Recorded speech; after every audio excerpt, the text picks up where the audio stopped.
Good morning dear students. पिछले video में हमने देखा कि कोई दो डेटा फ्रेम कैसे कंबाइन की जाती है। एक डेटा फ्रेम है और ये दूसरी डेटा फ्रेम है, इन दोनों को कंबाइन कैसे दे करते हैं। तो ये उसका एग्जांपल है। यहाँ पे आप देखिए, ये एक डेटा फ्रेम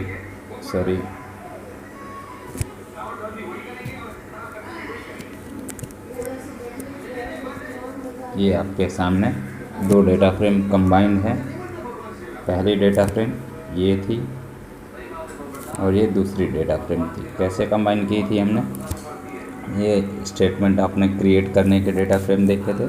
ये जो स्टेटमेंट था लाइन नंबर 8 पे, ये डेटा फ्रेम को कंबाइन करता था।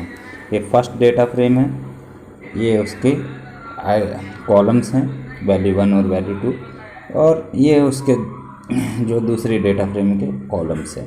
हमने लिखा क्या, data frame 3 equal to pd.concat df1, df2। तो कॉनकैट फंक्शन क्या करता है, दो डेटा फ्रेम को कंबाइन करता है। और यहाँ पे आप नोटिस कीजिए, जो नोटिस करने वाली बात है वो है इसके इंडेक्सेस। इसके इंडेक्सेस देखिए, डेटा फ्रेम 2 के और डेटा फ्रेम 1 के इंडेक्सेस देखिए। सो इंडेक्स जो है उसी डेटा फ्रेम के लिए गए हैं।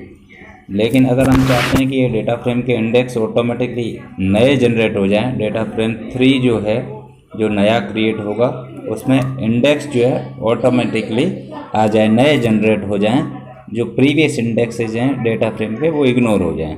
तो उसके लिए देखिए, हमने यहाँ पे नेक्स्ट एग्जांपल में, एग्जांपल 2 में ignore index equal to true, बाकी सारा सेम है पोर्शन, ओनली एक आर्ग्यूमेंट और ऐड कर दिया है, ignore index equal to true.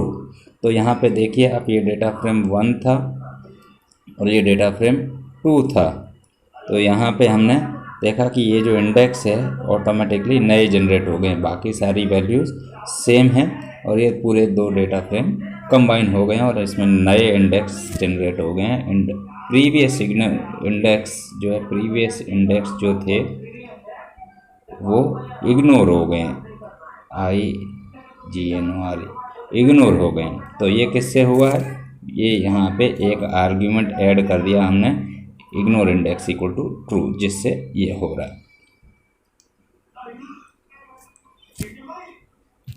Next example में हम देखते हैं, इसमें क्या है, एग्जांपल 3 में देखिए, ये वही है, दो डेटा फ्रेम क्रिएट किए गए और यहाँ पे हमको ये पता करना हो कि हमने जो डेटा फ्रेम ऐड किए कौन सा डेटा किस डेटा फ्रेम का है।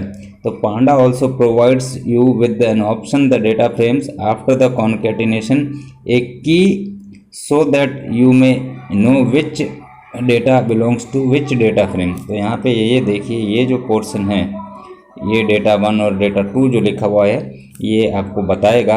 उसका आप क्या कर सकते हो, एक तरह से इंडेक्स या लेबल दे सकते हो। तो कैसे दिया गया, ये डेटा फ्रेम 1 था, ये डेटा फ्रेम 2 था, और ये मर्ज नाम से हमने क्या किया, एक डिक्शनरी बना दी है।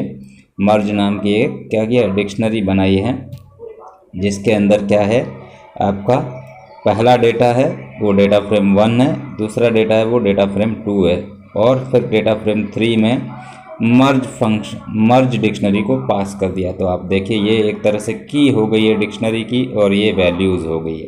तो इस तरह से हम ये भी पता कर सकते हैं किस तरह से कौन सा डेटा किस डेटा फ्रेम से बिलोंग करता है। तो हमने क्या किया, एक डिक्शनरी बना दी है। यहाँ पे ध्यान देने वाली बात है, ये दो लाइन इम्पोर्टेंट है इसमें।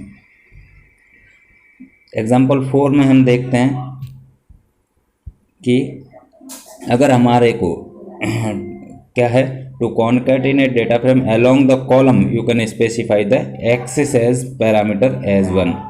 ये वही एग्जांपल है, इसमें हमने क्या किया है, एक्सिस पैरामीटर नया ले लिया है।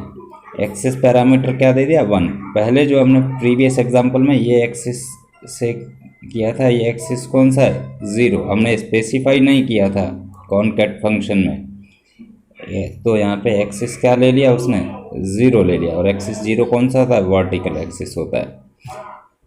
और ये जो एग्जांपल 4 है, इसमें हमने एक्सिस इक्वल टू 1 दे दिया, बाकी सारा प्रोग्राम सेम है, ओनली एक्सिस इक्वल टू 1 दे दिया। तो अब आप देखिए, ये हमारा डेटा फ्रेम 1 है